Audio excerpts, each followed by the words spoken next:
Boa tarde, minhas colegas e meus colegas. Quero institucionalmente começar por agradecer ao Sr. Presidente do Conselho Regional e ao Sr. Vice-Presidente o convite que me foi feito. É de facto para mim um enorme gosto estar aqui na presença e compartilhar esta mesa com dois colegas pelos quais tenho a maior estima pessoal e a maior consideração intelectual. E por isso é para mim um gosto enorme estar aqui a falar sobre um tema que também me é caro particularmente. Há aqui uma coisa que o Pedro começou já faltando à verdade. De facto fica bem nós dizermos que a inversão das exposições foi feita por causa de algum critério científico ou alguma coisa a ver com isso. Não foi. Basicamente o que se passava foi uma combinação de última hora entre o Paulo e eu. Eu sabia basicamente que a generalidade das pessoas vinha para ouvir o Paulo e portanto cheguei aqui, troquei as coisas e pus-me aqui a falar em primeiro lugar, porque assim é a garantia que vocês não fogem a meio e ficam cá mais um bocadinho. Dito isto e feita esta brincadeira, eu queria começar para não defraudar as expectativas das minhas colegas e dos meus colegas, dar-vos um bocadinho uma nota prévia à apresentação que me proponho fazer e para começar por vos dizer que aquilo que me proponho fazer é uma apresentação, eu diria, complementar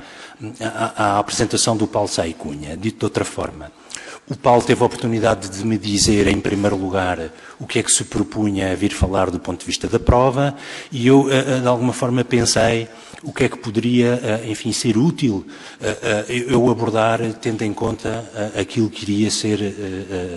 dito pelo Paulo e, portanto, eu propus-me fazer esta abordagem da sindicância das nulidades da prova em geral. Portanto, esta era a primeira nota que eu vos queria dar. A segunda nota que eu vos queria dar é esta, basicamente. É que aquilo que eu me proponho fazer aqui, e peço desculpa ao meu Presidente se de facto defraudo as expectativas nesse aspecto, aquilo que me proponho fazer aqui é um bocadinho não defender dama nenhuma, pelo menos vou tentar esconder o máximo possível aquela que é a minha opinião, a minha sensibilidade, e tentar fazer aqui convosco um bocadinho, provocar uma troca de impressões sobre o estado da arte, digamos, no tocante a esta questão das nulidades da prova e da sindicância das nulidades da prova. Uma terceira nota que eu vos queria dar, também prévia, é que procurei ao longo da minha apresentação, e estará ali alguns no PowerPoint que preparei, eu procurei fazer um levantamento das decisões jurisprudenciais que existem sobre a matéria, que claro, como é evidente e como todos sabemos, essas decisões jurisprudenciais são por sua vez reflexo de diversas posições doutrinárias que existem nesta altura e, portanto, eu procurei fazer este levantamento. Como é evidente, não tenho minimamente a pretensão de ter feito um levantamento completo das decisões jurisprudenciais que existem num ou noutro sentido. De qualquer forma, enfim, fica um pontapé de saída naquele que foi os acórdãos que eu tive a oportunidade de dar uma vista de olhos. Posto isto, e entrando no tema, eu diria que para se poder efetivar a sindicância de uma qualquer nulidade, impõe-se, de uma forma geral, responder a três questões. Em primeiro lugar, a primeira questão que se prende quando sindicar essa invalidade. Em segundo lugar, como sindicar essa invalidade ou nulidade. E, em terceiro lugar, quem vai sindicar essa nulidade. E se é certo que me parece, mesmo em face das alterações que se verificaram em 2013, designadamente com a necessidade de se gravar, de se captar áudio ou áudio e vídeo, os interrogatórios, os depoimentos das testemunhas e os interrogatórios dos arguidos, Portanto, parece-me que esta circunstância não veio trazer alterações substanciais no tocante ao como se indicar. O como se indicar é pela forma do costume. É através de um requerimento escrito, é através de um requerimento ditado para a ata, admite com estas novas formas de gravação audiovisual que o requerimento seja feito no âmbito da própria gravação audiovisual e, portanto, no tocante àquilo que eu diria que é o como se indicar, eu não me parece que haja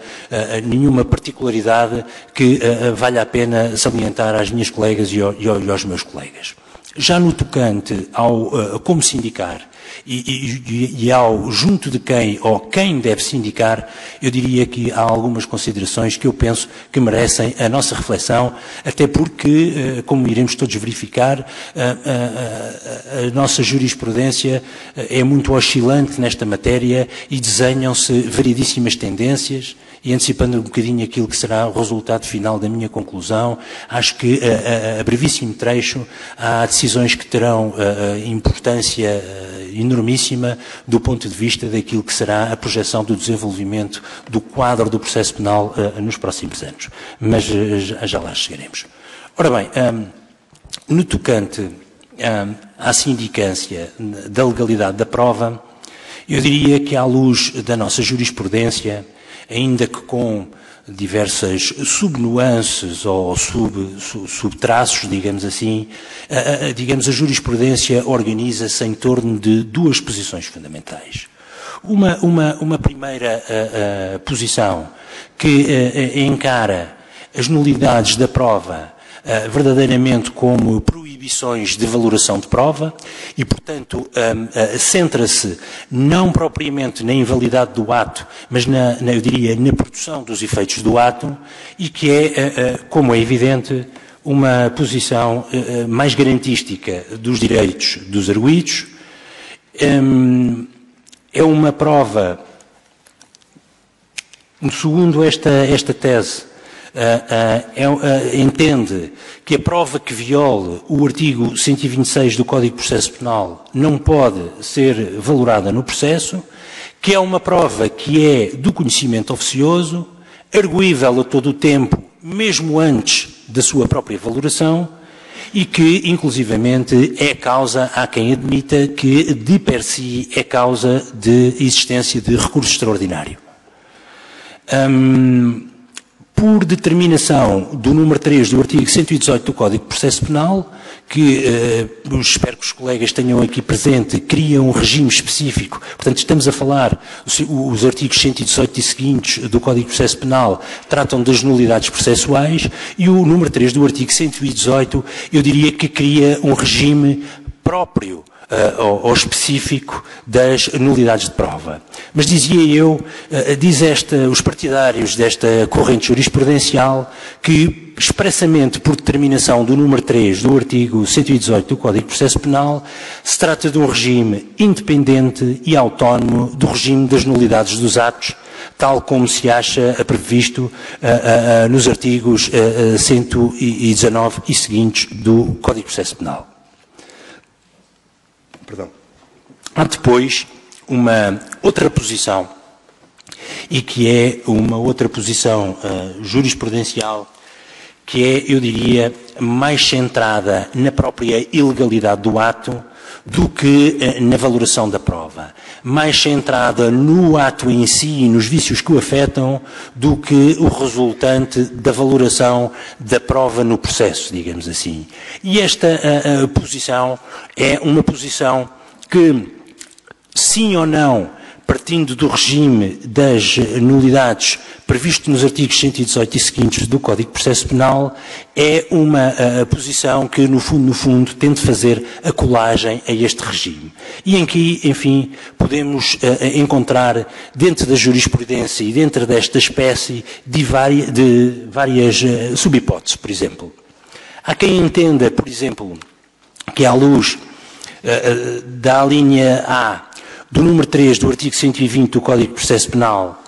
a nulidade da prova tem de ser arguída no próprio ato, se o interessado é ela assistir. Eu vou-me dispensar, naturalmente, de ler os acórdãos que sustentam isso. Os colegas farão o favor, se tiverem interesse, disso verificarem. Há depois quem entenda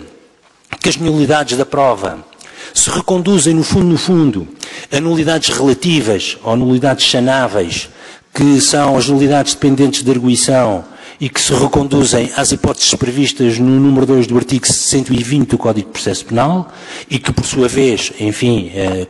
comum a este regime, é a possibilidade de sanação à luz da linha C do número 3 do mesmo preceito.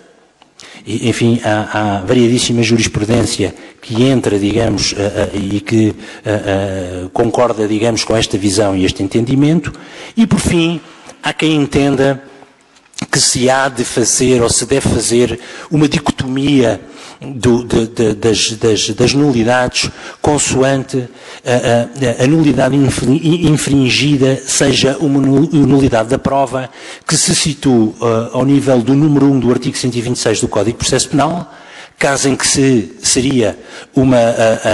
nulidade insanável, ou, pelo contrário, se situa ao nível do número 3 do artigo 126 do Código de Processo Penal, caso em que se fazia uma equiparação das nulidades ao regime das nulidades relativas previstas no artigo 120 do Código de Processo Penal. Eu apenas queria realçar, enfim, sobre este aspecto e mais uma vez procurando tentar ser o máximo neutro possível, mas não deixando de fazer a ressalva que, de facto, em 2007 há uma alteração ao número 3 do artigo 126 do Código de Processo Penal, e em que basicamente se diz, desculpa lá que eu não tinha isto aberto,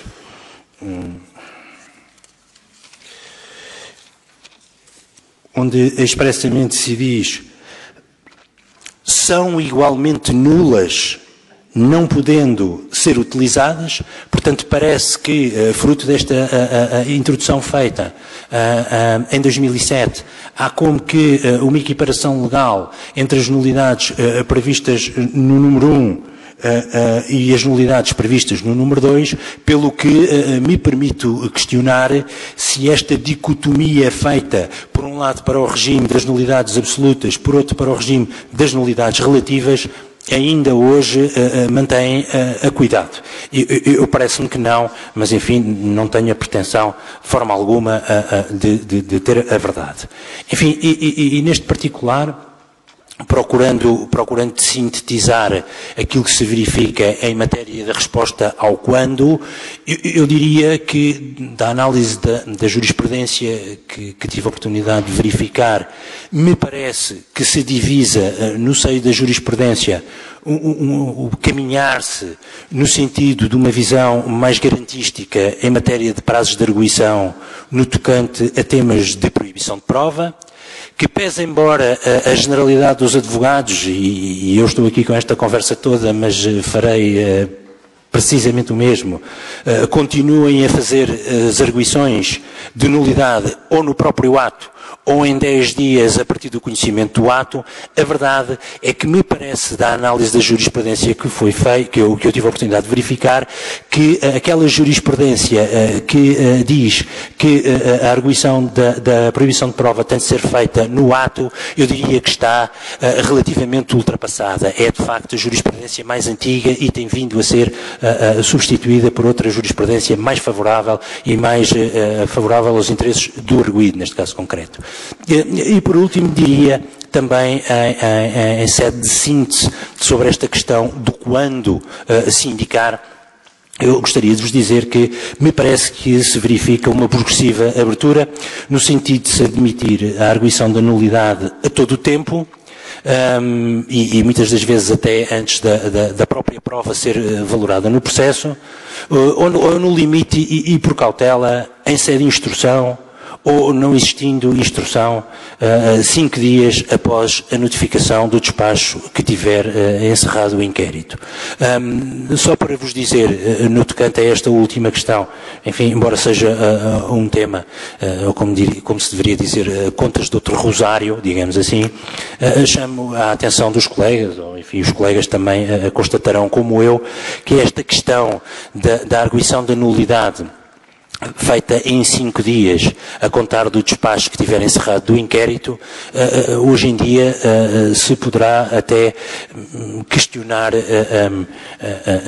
a constitucionalidade deste preceito. Em alguns casos, e infelizmente nós sabemos que não vão sendo a exceção, eu diria antes que vão sendo a regra, em que estamos perante processos com centenas de volumes, em que, pura e simplesmente, somos notificados de uma determinada acusação e sem a possibilidade natural de fazermos a verificação em 5 dias das nulidades de prova existentes no dito processo. E, portanto, enfim, chegamos a um aparente paradoxo que é este. A generalidade dos colegas hoje, como eu, nestas circunstâncias, ver-se-ão obrigados a recorrer à fase da instrução, não porque nos termos da lei tenham qualquer discordância relativamente, ou mesmo que não tenham discordâncias relativamente à matéria de facto, à matéria de direito, mas essencialmente para, via da instrução, poderem usar do porventura prazo alargado que lhe confere para, no fundo, se fazer a arguição das nulidades de prova e com a possibilidade, em casos de especial complexidade, de se poder requerer a prorrogação. Isto, portanto, no tocante ao quando se indicar as nulidades de prova. Queria agora debruçar-me sobre a outra vertente, que é a questão do quem deve se indicar as nulidades de prova em fase de inquérito. E então, aqui, enfim, procurando fazer a formulação clara da questão, basicamente estamos perante uma situação em que o advogado se apercebe, ou porque assistiu ao ato, ou porque se trata de um processo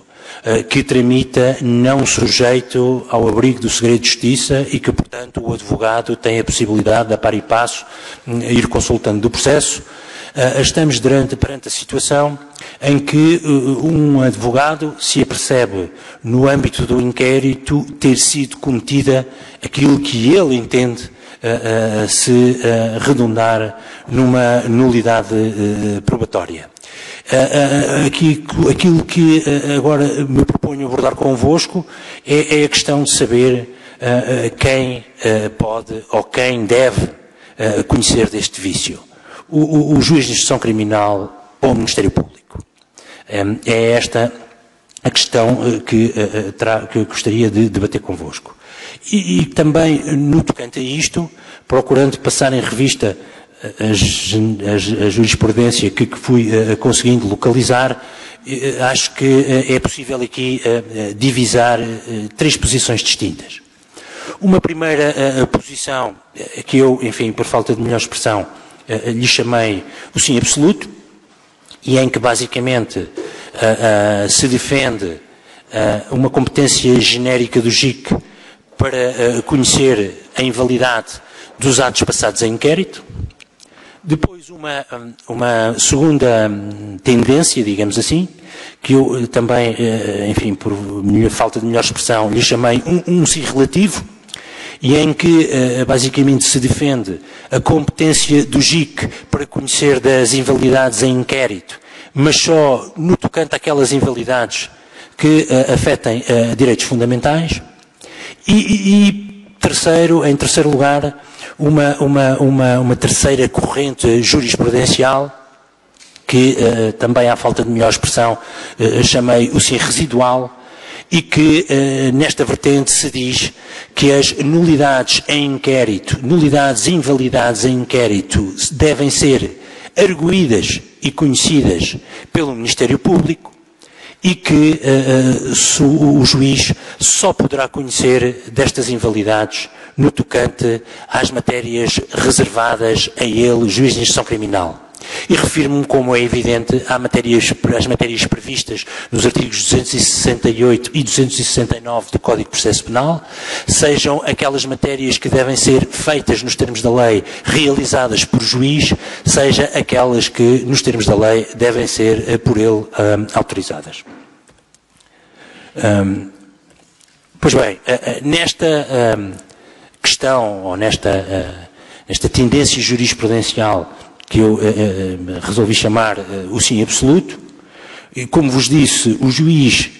defende-se que o juiz de instrução criminal tem competência para o conhecimento da generalidade das invalidades durante o inquérito,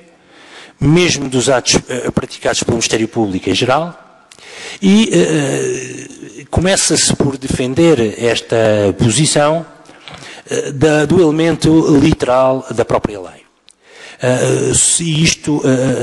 com base no número 3 do artigo 122 do Código de Processo Penal, quando se estabelece que, ao declarar uma nulidade, o juiz aproveita todos os atos que ainda puderem ser salvos do efeito daquela. E, portanto, com base neste elemento literal, nesta referência expressa no artigo 122, número 3, ao juiz, se entende que o juiz deve tomar posição no tocante às invalidades existentes no inquérito. Mas não só. Quem defende este tipo de interpretação diz também que se vai ao encontro do próprio artigo 268, número 1 do Código de Processo Penal, de sua linha F,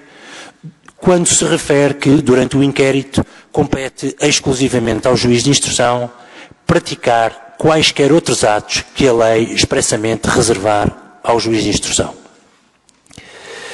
No mesmo sentido, milita, segundo os partidários desta tese, o artigo 17 do Código de Processo Penal, nos termos do qual compete ao juiz de instrução proceder à instrução e exercer todas as funções jurisdicionais até à remessa do processo para julgamento, o que de alguma forma, enfim, casa ou está em harmonia com aquilo que se dispõe no número 1 do artigo 119 da Lei de Organização do Sistema Judiciário, quando se diz que compete aos juízes de instrução criminal proceder à instrução criminal e exercer as funções jurisdicionais relativas ao inquérito. Isto, eu diria, são os argumentos que têm sim vindo a ser retirados da jurisprudência do elemento literal da lei.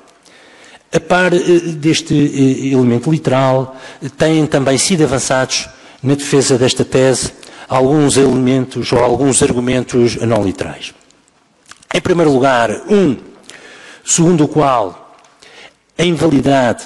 não é um ato de investigação ou recolha da prova.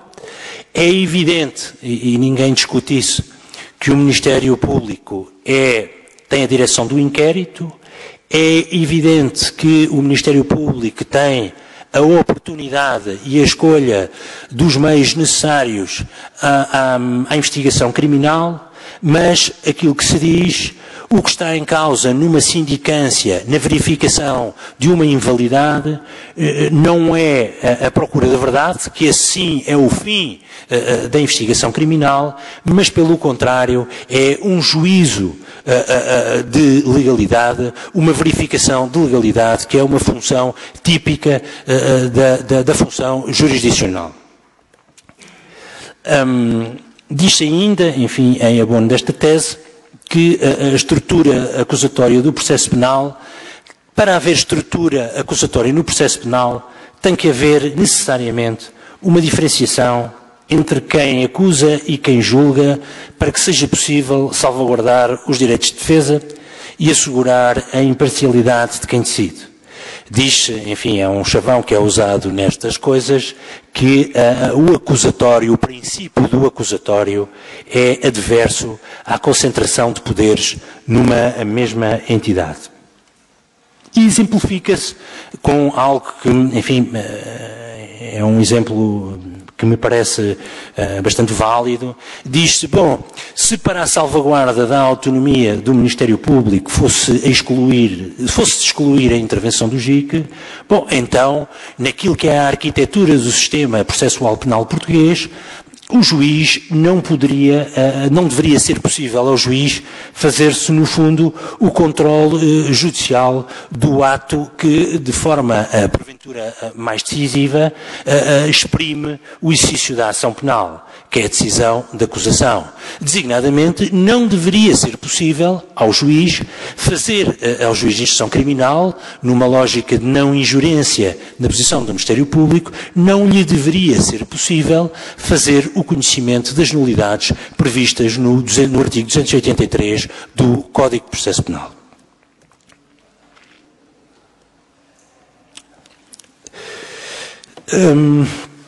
Depois, como vos disse, temos uma posição que eu diria que é uma posição um bocadinho mais moderada, digamos assim, que é o chamado sim relativo. No fundo, o que aqui se advoga é que o juiz de instrução criminal tem,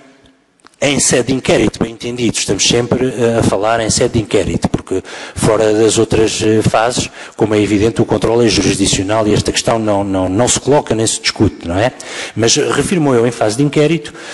segundo os defensores, segundo a jurisprudência defensora desta tese, o JIC tem poderes para conhecimento das invalidades de atos praticados pelo Ministério Público, mas unicamente dos atos praticados pelo Ministério Público que afetem o exercício de direitos fundamentais. É uma tese que radica no número 2 do artigo 202 da Constituição da República Portuguesa, que por se tratar de um ato que reconhece direitos, liberdades e garantias, tem aplicação direta por força do artigo 18 da Constituição da República Portuguesa. É uma tese que também assenta no artigo 17 do Código de Processo Penal e no próprio 32, número 4 da Constituição da República Portuguesa, independentemente de qualquer referência expressa que lhe seja feito neste sentido pelo artigo 268 e 269 do Código de Processo Penal. Mas há, aliás, uma jurisprudência interessante, respeitante,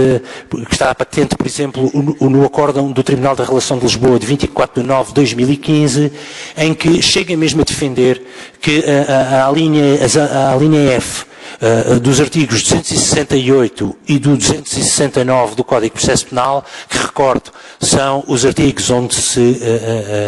expressamente prescreve os atos que devem ser praticados pelo juiz de instrução criminal ou que devem ser autorizados pelo juiz de instrução criminal. Diz este acórdão que a linha F dos artigos 268 e 269 é conceptualmente enquadrável na ideia de uma norma em branco. Ou seja, que o legislador não estabeleceu um número clausus no que respeita às competências do juiz de instrução criminal. E, portanto, esta tese que advoga, digamos, este sim relativo, partilha, digamos assim, dos mesmos argumentos da tese que defende o sim absoluto, pese embora com esta nuance. Eu também, se me é permitido, esta manhã recebi uma decisão, um despacho, não é uma, é meramente um despacho, proferido num determinado processo judicial e eu aqui, enfim, quero dizer aqui ao meu Presidente duas coisas. Em primeiro lugar, trata-se de um processo que tramita sem segredo de justiça. Em segundo lugar, eu vou ler um excerto que trata única e exclusivamente de uma questão de direito e que, portanto, como verificará, não toca nenhum facto e, portanto, penso eu, não estarei aqui a incorrer em nenhuma violação ao Estatuto da Ordem dos Advogados e nesta casa que está cheia de advogados, eu não queria ser eu o primeiro e, portanto, aqui o meu Presidente e o meu Vice-Presidente a colocá-los nesta situação. Mas dizia eu não tive a oportunidade de incorporar esta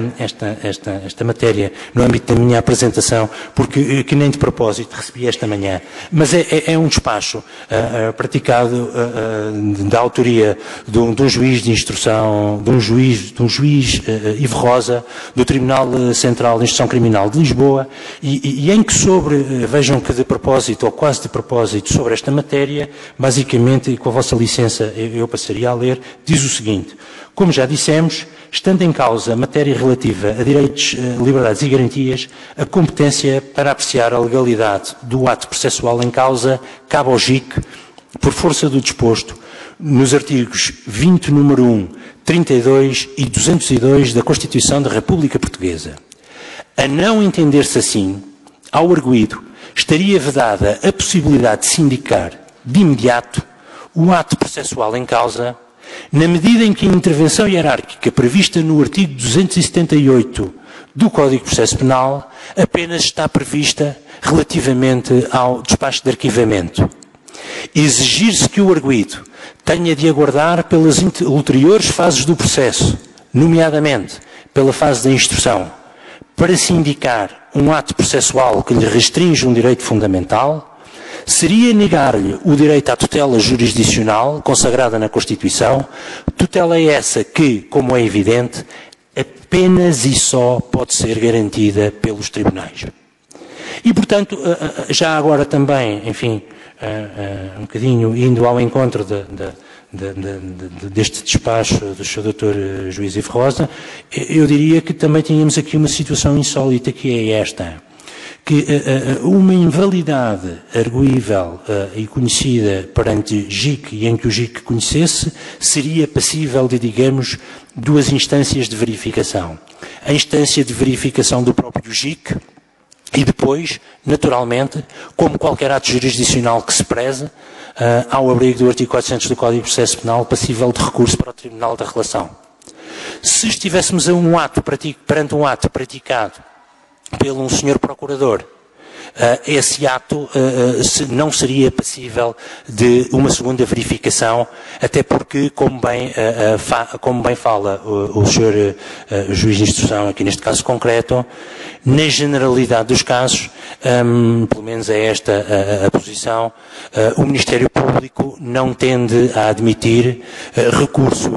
ou reclamação, peço desculpa pela imprecisão, reclamação para o superior hierárquico, por entender que a reclamação hierárquica apenas está reservada aos casos de arquivamento previstos no artigo 278 do Código de Processo Penal. Aliás, não querendo abusar da circunstância de estar aqui o Paulo Saia Cunha e não lhe querendo fazer nenhuma maldade, a verdade é que há pouquíssimo tempo, num processo onde tenho a sorte e o gosto de compartilhar o processo com o Paulo, e ele, enfim,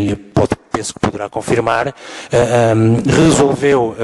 de alguma forma, reclamar para o superior hierárquico do procurador do processo, e foi precisamente isso que lhe respondeu o superior hierárquico, basicamente dizendo, enfim, eu só poderia, em última análise, avocar o processo, porque é uma competência que tenho. Entendo que nada se passa no processo que me permita ou que me faça com que eu deva avocar o dito processo e, portanto, fora dessa possibilidade de avocação, a única possibilidade que existe e que a lei prevê em termos de conhecimento por via do superior hierárquico será por via do mecanismo previsto no artigo 278 do Código de Processo Penal. Pois bem, não é isto que aqui se verifica. Aqui se verifica é a arguição relativamente a uma nulidade de um ato e, por conseguinte, eu, superior hierárquico, é-me vedado estar-me a pronunciar sobre esse ato. Estamos na meia hora. Mas avança, mas estamos na meia hora, só para saber. Estou quase no fim. Estou quase no fim. Ora bem, pronto, elenquei aqui alguma jurisprudência que encontrei. A jurisprudência é essa que vai ao encontro, eu diria, daquilo que é esta tese do sim relativo. Por último, Pedro,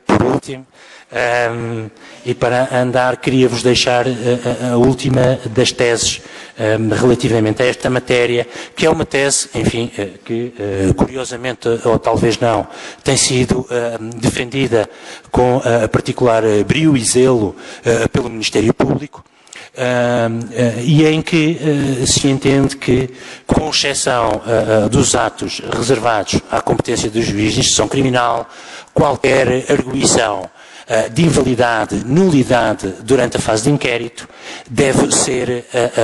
feita perante o procurador titular do inquérito. E a ele caberá a decisão. E, portanto, é isto, basicamente. A arguição se não respeitar a matérias expressamente elencadas nos artigos 268 e ou 269 do Código de Processo Penal, a arguição de nulidade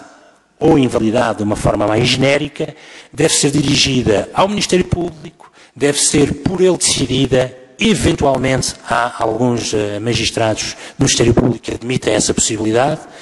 a maioria não, como vimos, eventualmente com possibilidade de reclamação para o superior hierárquico. A estruturação do pensamento no tocante a esta tese é relativamente linear. Basicamente o que se diz é que no capítulo 2 do Código de Processo Penal tem o título dos atos de inquérito e principia com um artigo, que é o artigo 267 do Código de Processo Penal, que refere os atos do Ministério Público. E aí se diz que o Ministério Público pratica os atos e assegura os meios de prova necessários à realização das necessidades referidas no número 1 do artigo 262, nos termos e com as restrições constantes dos artigos seguintes. E quais são precisamente os artigos seguintes ao artigo 267? Enfim, mesmo eu que não sou um gênio da matemática, sei que os artigos seguintes ao artigo 267 é o artigo 268 e a seguir veio o artigo 269, artigos esses que são as competências próprias e as competências reservadas do Sr. Juiz de Instrução Criminal. E, portanto, a lógica é esta, segundo esta tese. Tudo o que não se contiver como ato limitativo dos poderes do Ministério Público nos artigos 268 e artigos 269 do Código de Processo Penal são atos da competência própria do Ministério Público e, portanto, é ao Ministério Público que cabe o conhecimento de qualquer arguição de nulidades essas que não contendam com aquilo que se passa relativamente a atos da competência própria ou de competência reservada ou do juiz de instrução criminal.